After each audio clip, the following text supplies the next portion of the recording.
Au pique-nique, ma mère a dit, la prochaine fois, n'amène pas l'enfant. Personne n'a défendu mon fils. Jusqu'à ce que ma fille aînée pousse sa chaise et dise, répétez ça. Toute la table est devenue silencieuse. Et puis ma mère m'a dit de ne pas amener mon fils à un pique-nique de famille. Son propre petit-fils, âgé de 6 ans, lui manquant ses 2 dents de devant, obsédé par les dinosaures, et elle m'a regardé droit dans les yeux par-dessus la salade de pommes de terre et a dit, la prochaine fois, n'amène pas l'enfant. Comme s'il était un chien errant sorti du jardin du voisin. Et personne, ni mon père, ni mon oncle, ni ma tante, n'a dit un seul mot. 23 adultes à cette table, et le silence était si épais qu'on aurait pu s'étouffer. Mais ensuite ma fille de 13 ans, Marie-Lou, a poussé sa chaise. Et qu'est-ce qui est sorti de la bouche de cette fille? Je vous le promets, je ne lui ai pas appris ça, mais j'aurais aimé. Je m'appelle Karine. J'ai 34 ans.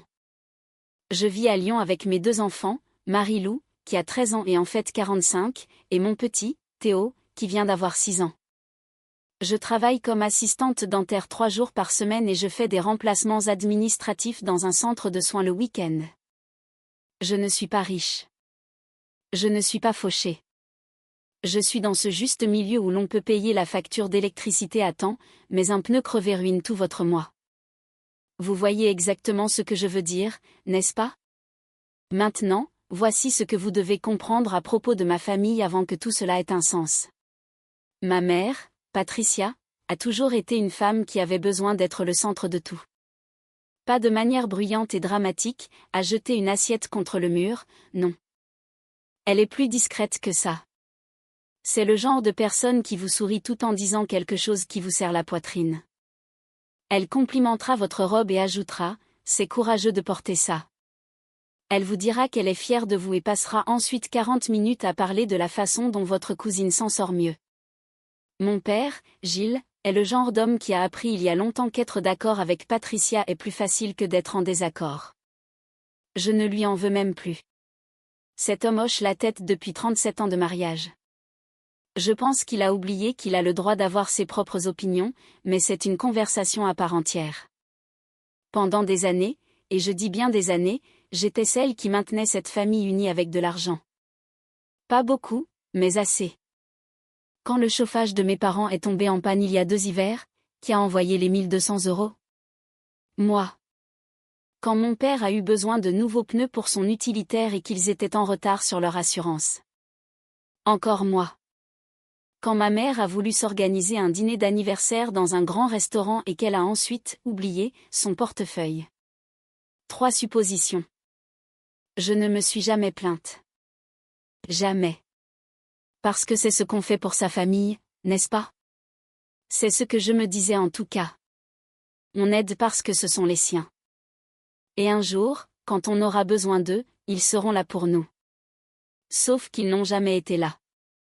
La seule fois où j'ai demandé à ma mère de garder Théo pour un week-end afin que je puisse emmener Marie-Lou à un tournoi de volley à Saint-Étienne, ma mère a dit qu'elle était trop fatiguée. Théo n'est pas un enfant difficile. Il regarde des dessins animés. Il mange ce qu'on lui met devant. Et il va se coucher à 20h30 sans se plaindre. Mais elle était trop fatiguée. Et puis j'ai vu sur Facebook ce même week-end qu'elle avait organisé un après-midi belote avec 6 de ses amis et qu'elle avait préparé 3 sortes de trempettes. 3 sortes de trempettes, mais trop fatiguée pour son petit-fils. Ça m'a piqué, mais j'ai ravalé ma bile. J'ai toujours ravalé. Maintenant, je veux vous parler de ma cousine Diane. C'est en fait la fille de la sœur de ma mère, et elle habite à environ 40 minutes de chez nous, à Saint-Priest. Diane et moi sommes proches depuis l'enfance. C'est la seule personne de cette famille qui m'ait jamais regardée et dit, « Karine, tu n'es pas obligée de continuer à faire ça. » Elle l'avait vu. Elle voyait comment ma mère me traitait comme un distributeur de billets avec un cœur qui bat et ça la détestait. Diane était mon roc.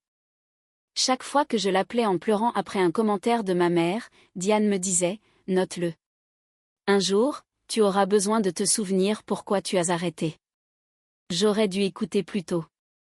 Alors, le pique-nique, laissez-moi vous planter le décor. C'était le week-end du 14 juillet et ma tante Rachel, la mère de Diane, avait organisé ce grand barbecue de famille au parc de la Tête d'Or. Toute la famille était là. Oncle, tante, cousin au 3e degré que je n'avais pas vu depuis le mariage de quelqu'un en 2019. Des enfants partout. Des grillades. Quelqu'un avait mis une enceinte jouant du vieux Goldman. C'était même agréable pendant environ 2 heures. Théo était un ange absolu. Il jouait à chat avec les garçons de Diane. Il a partagé sa boîte de jus avec une petite fille qu'il ne connaissait même pas. Et quand il s'est écorché le genou sur le trottoir, il n'a même pas pleuré. Il est simplement venu vers moi, m'a montré son genou et a dit « Maman, je crois que j'ai besoin d'un pansement dinosaure. Dites-moi que ce n'est pas la chose la plus mignonne que vous ayez jamais entendue. » Mais ma mère, elle m'observait tout l'après-midi avec cette expression sur son visage. Vous connaissez cette expression, comme si elle venait de mordre dans quelque chose de aigre. Chaque fois que Théo passait en courant devant sa chaise, elle soupirait. Quand il a accidentellement cogné la table et qu'une tasse de limonade s'est renversée, même pas sur quelqu'un, juste sur l'herbe, a-t-elle dit assez fort pour que la moitié de la table entende, voilà exactement pourquoi. Voilà exactement pourquoi. Quoi, maman? J'ai laissé tomber. J'ai essuyé la limonade. J'ai dit à Théo de faire attention et je me suis rassise. Puis ce fut le dîner. Nous mangions tous et Théo était assis à côté de Marilou. Il était sage. Il avait du ketchup sur le menton et il se balançait les jambes sous la table parce que le banc était trop haut pour lui, mais il a 6 ans. C'est ce que font les enfants de 6 ans. Et soudain, ma mère a posé sa fourchette, m'a regardé de l'autre côté de la table, et a dit avec un sourire, toujours avec un sourire, « Karine, la prochaine fois, peut-être ne devrais-tu juste pas amener l'enfant. Ce serait plus facile pour tout le monde. » La table est devenue silencieuse. Je veux dire, un silence comme si quelqu'un avait appuyé sur le bouton, muet, de tout le parc. Ma tante Rachel a baissé les yeux sur son assiette. Mon oncle Victor est soudainement devenu très intéressé par son épi de maïs. Mon père a pris une gorgée de sa bière et a regardé le ciel comme s'il cherchait des avions. Et Théo l'a entendu. Il a 6 ans, il n'est pas sourd. Il m'a regardé avec ses grands yeux bruns, le ketchup toujours sur le menton, et a chuchoté, « Maman, mamie ne veut pas que je sois là. » Vous comprenez ce que ça fait à une mère? Vous pouvez même l'imaginer? J'ai ouvert la bouche. J'allais dire quelque chose. Je ne sais même pas quoi. Probablement quelque chose de poli, quelque chose de mesuré, quelque chose qui maintiendrait la paix. Parce que c'est ce que je faisais toujours. Maintenir la paix, suivre le mouvement, sourire, envoyer le chèque. Mais avant que je puisse dire un seul mot, Marilou a posé son burger. Ma fille de 13 ans, qui était assise là, mangeant tranquillement ses repas et s'occupant de ses affaires, a posé son burger, s'est essuyé les mains sur sa serviette, a poussé sa chaise loin de la table et s'est levée. Elle a regardé directement ma mère et a dit, « Répétez ça. » Pas en criant, pas en hurlant, juste calme, posé. 13 ans, debout là dans son t-shirt de volet et sa queue de cheval, et elle l'a dit comme si elle mettait ma mère au défi de répéter ses paroles. Toute la table s'est figée. La main de ma tante Rachel était à mi-chemin de sa bouche et elle s'est arrêtée net. Ma mère a regardé Marilou comme si elle n'arrivait pas à croire ce qu'elle entendait.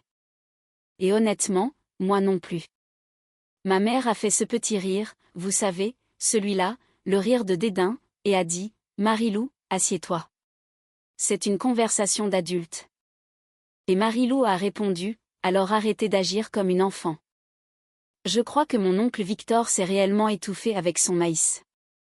Mais voici où ça devient compliqué, car ma mère n'a pas simplement accepté et tourné la page. Oh non. Patricia ne perd pas d'argument, surtout pas face à une fille de 13 ans. Elle m'a regardé, pas Marilou, moi, et a dit, voilà ce qui arrive quand on n'apprend pas le respect à ses enfants. Et j'ai senti cette vieille envie familière, ce poids dans ma poitrine qui me disait de m'excuser, de lisser les choses, de prendre le bras de Marilou et de dire, chérie, assieds-toi, pour protéger la paix au détriment de moi-même. Mais quelque chose était différent cette fois. Peut-être était-ce de voir le visage de Théo. Peut-être était-ce d'entendre ma propre fille faire ce que j'avais eu trop peur de faire pendant 34 ans. Peut-être en avais-je juste enfin assez.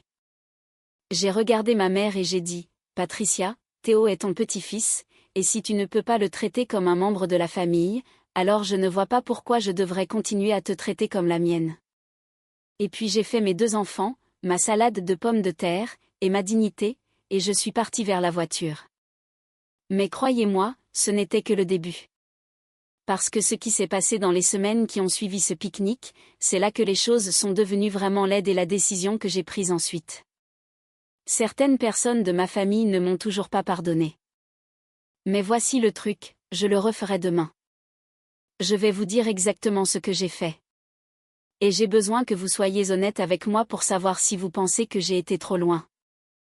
Alors après ce pique-nique, j'ai conduit jusqu'à la maison avec mes enfants à l'arrière et les mains tremblantes sur le volant. Marie-Lou est restée silencieuse pendant tout le trajet, fixant simplement la fenêtre. Théo s'est endormi la bouche ouverte avec son jouet dinosaure toujours dans la main. Moi. Je repassais la voix de ma mère dans ma tête en boucle. La prochaine fois, n'amène pas l'enfant. Encore et encore comme une chanson que l'on déteste mais qu'on ne peut s'empêcher de fredonner. Quand je suis rentrée, je suis restée assise dans l'allée pendant 10 minutes après avoir garé. Je suis juste restée assise là, le moteur coupé, les vitres baissées, écoutant les grillons. Et j'ai pensé, combien de fois ai-je conduit à la maison après un événement familial en me sentant exactement comme ça? Combien de fois ai-je tiré dans cette allée avec ce même nœud à l'estomac? Et la réponse m'a fait peur, parce que c'était à chaque fois. Chaque seule fois. Cette nuit-là, après avoir couché les enfants, j'ai appelé Diane. Elle a décroché à la première sonnerie, ce qui vous dit tout ce qu'il faut savoir sur Diane. Je lui ai raconté ce qui s'était passé. Chaque mot, chaque regard, chaque seconde de silence de chaque personne à cette table. Et quand j'ai eu fini, Diane a dit quelque chose que je n'oublierai jamais.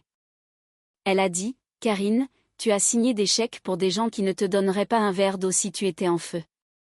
Quand vas-tu arrêter ?» Et je suis restée assise là dans ma cuisine à 11 heures du soir, sentant encore la crème solaire et le charbon du barbecue, et j'ai dit, « Ce soir, j'arrête ce soir. » Maintenant, laissez-moi vous dire à quoi ressemblait l'arrêt, parce que ce n'était pas une grande annonce dramatique. Je n'ai rien posté sur Facebook. Je n'ai envoyé aucun SMS de groupe. J'ai juste arrêté, silencieusement, complètement. Le premier test est arrivé 9 jours plus tard. Ma mère m'a appelé, non pas pour s'excuser, évidemment.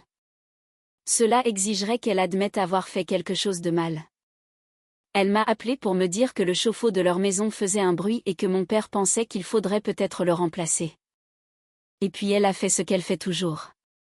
Elle ne m'a pas demandé d'argent directement. Non, Patricia est bien trop intelligente pour ça. Elle a juste dit, je ne sais pas ce que nous allons faire, Karine.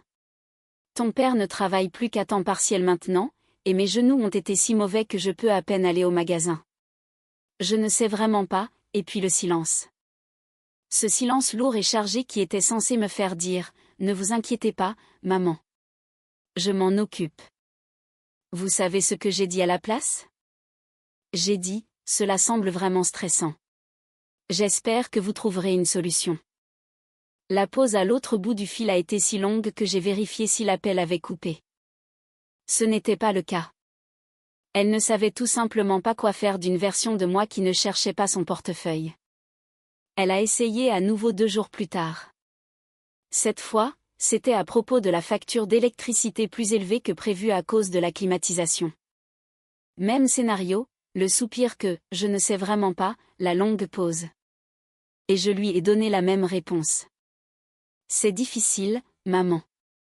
Peut-être pourriez-vous appeler le fournisseur d'électricité pour un plan de paiement. Je pouvais presque entendre son cerveau griller à travers le téléphone. Honnêtement, une partie de moi se sentait mal. Je ne vais pas vous mentir. Il y a une partie de moi qui voulait juste envoyer l'argent et faciliter les choses. Parce que c'est ça, le truc avec le fait d'être la réparatrice de la famille. Ça devient votre identité. On ne sait même pas qui on est sans réparer. Est-ce que ça parle à quelqu'un ou c'est juste moi? mais Diane m'a tenue forte. Elle m'envoie un message tous les matins. Littéralement tous les matins, un petit message qui disait quelque chose comme « Jour 12 du choix de soi. Continue » ou « Tu n'es pas un distributeur. Tu n'es pas un distributeur. Tu n'es pas un distributeur. » Cette femme mérite une médaille et des vacances. Maintenant, voici où les représailles ont commencé, parce que lorsque l'argent a cessé de couler, les appels téléphoniques ont commencé à arriver. Mais pas de ma mère. Oh non. Patricia ne se bat pas ses propres batailles quand elle peut recruter une armée. D'abord, ce fut ma tante Gisèle. C'est la plus jeune sœur de ma mère. Elle m'a appelé un mardi après-midi pendant que j'étais au travail et m'a laissé un message vocal qui disait, et je paraphrase parce que le message réel durait environ 4 minutes.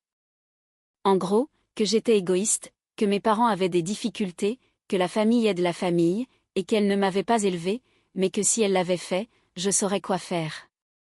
Elle ne m'a pas élevée. Elle a raison sur ce point. Elle ne m'a pas non plus aidé à m'élever, n'a rien payé, n'a jamais fait de babysitting et n'était présente à aucun de mes événements scolaires. Mais bien sûr, Gisèle, parle-moi de famille. Ensuite, ce fut l'amie de ma mère, Barbara. Une femme à qui j'ai dû parler peut-être 6 fois de toute ma vie, m'a appelé pour dire qu'elle avait entendu dire que j'abandonnais mes parents et qu'elle pensait que je devrais vraiment réfléchir au genre d'exemple que je donnais à mes enfants. Barbara, que j'ai vu une fois voler une pièce maîtresse à une collecte de fonds de l'église. Elle me donne des conseils parentaux maintenant. Aurais-je dû céder? Honnêtement, mais certains jours, j'ai failli le faire. Mais ensuite, il s'est passé quelque chose qui m'a fait réaliser que j'étais sur la bonne voie. Théo est rentré de l'école un jour. C'était environ 3 semaines après le pique-nique et il s'est assis à la table de la cuisine pendant que je préparais le dîner. Il faisait ce truc que font les enfants où ils sont clairement en train de préparer quelque chose à dire, mais ils continuent d'ouvrir et de fermer la bouche comme un petit poisson. Finalement, il a dit, « Maman, est-ce que je suis méchant ?» J'ai posé ma spatule. J'ai éteint la cuisinière. Je me suis assise à côté de lui et j'ai dit, « Pourquoi me demandes-tu ça ?» Et il a dit, « Parce que mamie ne m'aime pas, alors peut-être que je suis méchant. » Mon petit de 6 ans était assis là, essayant sincèrement de comprendre ce qu'il avait fait de mal. Ce petit garçon qui partage ses goûters avec tous les enfants de l'école. Ce petit garçon qui me dessine des images de notre famille avec tout le monde souriant. Ce petit garçon qui a dit « Excusez-moi » à un mannequin au carrefour la semaine dernière parce qu'il l'avait bousculé. Et il pensait qu'il était le problème. Je l'ai serré très fort et je lui ai dit « Mon chéri, tu n'es pas méchant. Tu es la plus belle chose qui me soit jamais arrivée. Et parfois, les adultes ont des problèmes qui n'ont rien à voir avec toi. » Il semblait aller mieux après ça. Il est retourné jouer avec ses dinosaures. Mais je suis allée dans ma salle de bain, j'ai fermé la porte, et j'ai pleuré si fort que j'ai dû m'asseoir par terre. C'est là que j'ai pris la deuxième décision. La première était de couper l'argent. La deuxième était plus importante. J'ai décidé que je n'irais à aucun autre événement familial tant que ma mère ne se serait pas excusée. Pas auprès de moi, auprès de Théo. Elle devait regarder ce petit garçon droit dans les yeux et lui dire qu'elle était désolée et qu'elle l'aimait. C'était ma condition, non négociable. Et je lui ai dit exactement ça. Je l'ai appelé et j'ai dit, « Maman, je t'aime, mais tant que tu ne t'excuseras pas auprès de Théo pour ce que tu as dit au pique-nique, je ne viendrai plus au dîner du dimanche. Je ne viendrai plus aux fêtes et je n'enverrai plus un centime. » Vous voulez savoir ce qu'elle a dit? Elle a dit, « Tu vas me punir pour une blague. » Une blague. Elle plaisantait. Tu as toujours été trop sensible. Une blague. Elle appelait ça une blague. Mon fils se demandait s'il était une mauvaise personne. C'est la chute apparemment. J'ai dit, alors ça devrait être facile de s'excuser pour une blague. Elle m'a raccroché au nez et c'est là que la vraie guerre a commencé parce que Patricia a tout raconté, et je dis bien tout le monde, sa version de l'histoire. Dans sa version, j'étais le méchant. J'étais la fille ingrate qui coupait les ponts avec ses parents en difficulté à cause d'un petit commentaire lors d'un barbecue. Elle a omis la partie concernant Théo. Elle a omis les années d'argent. Elle a omis tout ce qui comptait. Ma cousine Diane a essayé de rétablir la vérité auprès d'une partie de la famille, mais vous savez comment ça se passe. Les gens croient la première version qu'ils entendent. Ma tante Gisèle m'a rappelé.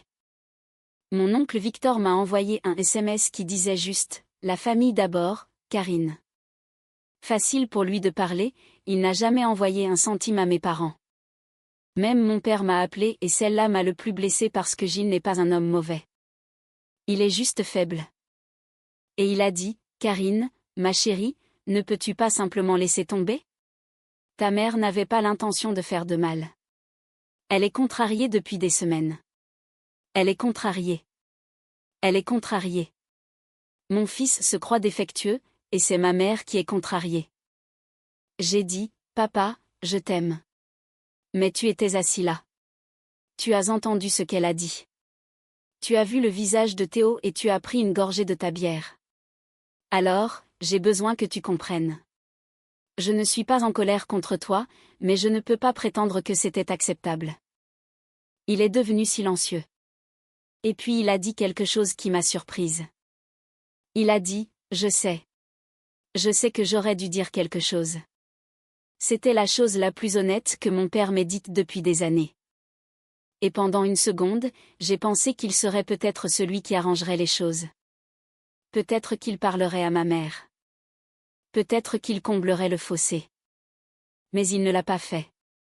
Son Gilles est Gilles, et être d'accord avec Patricia est toujours plus facile que toute autre chose. Pendant ce temps, Marie-Lou observait tout cela. Ma fille est vive. Elle entend les appels, elle lit l'ambiance. Elle me voit fermer les yeux et respirer avant de répondre au message. Et un soir, elle est entrée dans ma chambre et s'est assise sur mon lit et a dit « Maman, je veux que tu saches que ce que j'ai fait au pique-nique, je le referai à chaque fois. » J'ai regardé cette fille, ma fille, avec son chignon désordonné, ses devoirs d'algèbre et son vernis à ongles écaillés, et j'ai pensé « Quand est-ce qu'elle est devenue plus courageuse que moi ?» J'ai dit « Marie-Lou, tu ne devrais pas avoir à te battre pour ton frère. » Et elle a répondu « Je ne me bats pas pour lui. Je me bats avec toi. Dis-moi que je n'ai pas l'enfant le plus incroyable de cette planète. Et c'est juste de me le dire.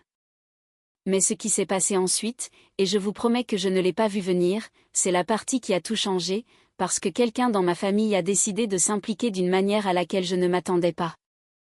Et les conséquences, laissez-moi vous dire que ce que ma mère a fait après cela a fait passer tout ce qui s'est passé au pique-nique pour un simple échauffement. Je vais vous dire exactement comment elle a essayé de retourner mes propres enfants contre moi et ce que j'ai fait quand je l'ai découvert. Eh bien, disons que Patricia a finalement rencontré une version de Karine qu'elle n'avait jamais vue auparavant. Alors, vous vous souvenez quand j'ai dit que quelqu'un dans ma famille s'était impliqué d'une manière à laquelle je ne m'attendais pas ?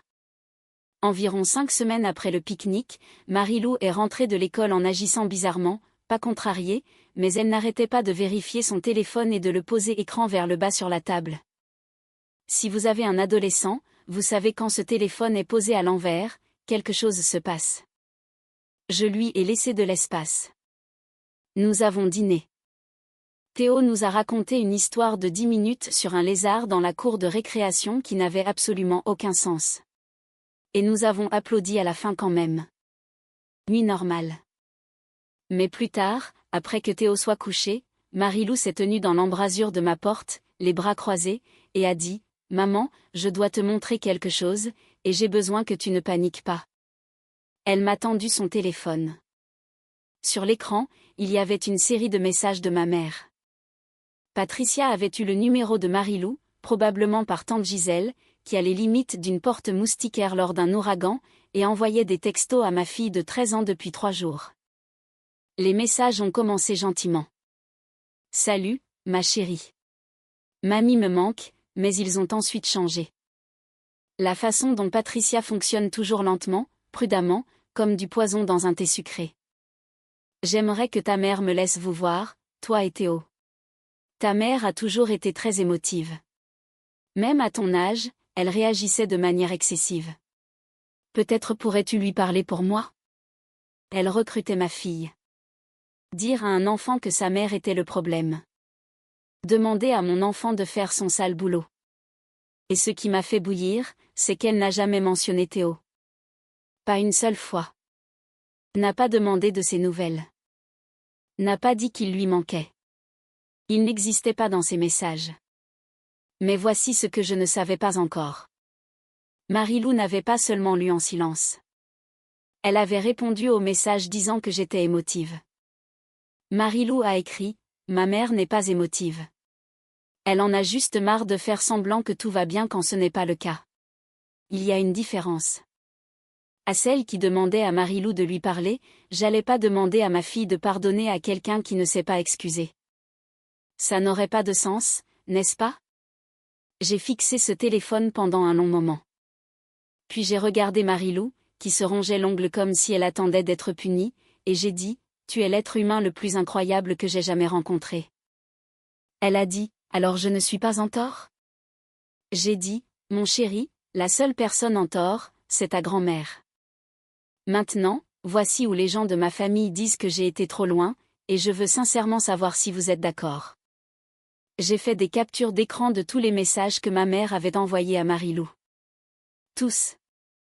Et je les ai envoyés à toutes les personnes qui m'avaient traité d'égoïste. Tante Gisèle, oncle Victor, Barbara avec la pièce maîtresse volée à l'église.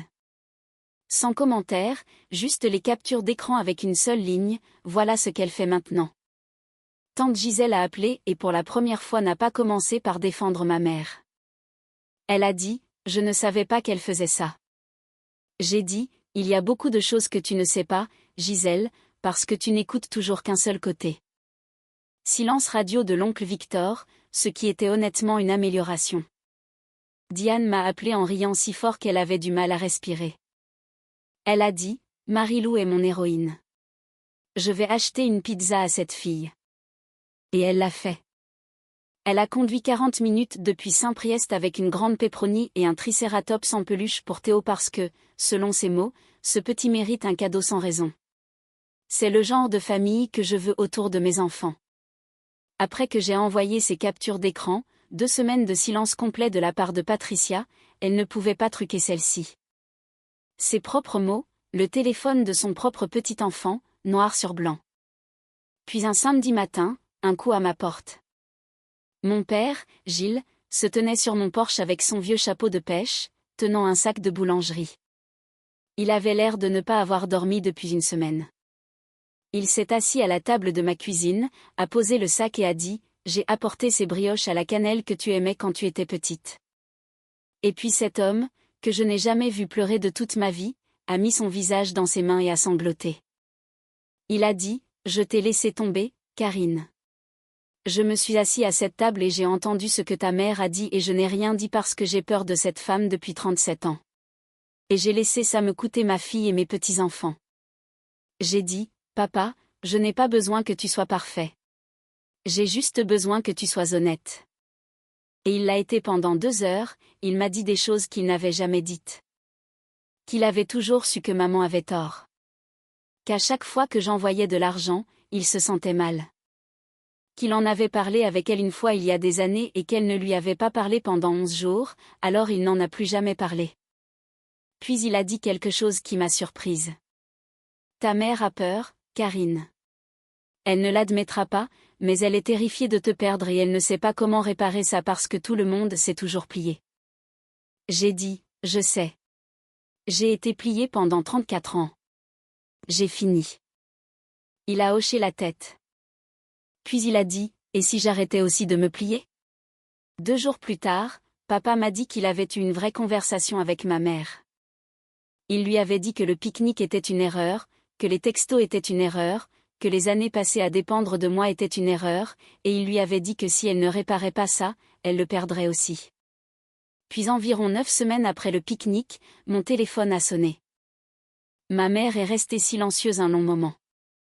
Puis elle a dit, j'ai besoin de parler à Théo parce que je dois des excuses à ce garçon et je dois aussi t'en devoir une. J'ai laissé le silence s'installer. Puis j'ai dit, j'y réfléchirai. Certains d'entre vous pourraient penser que j'aurais dû sauter sur l'occasion. Mais après tout, l'argent, le pique-nique, le texto à Marie-Lou, la campagne de dénigrement, je devais d'abord protéger mes enfants.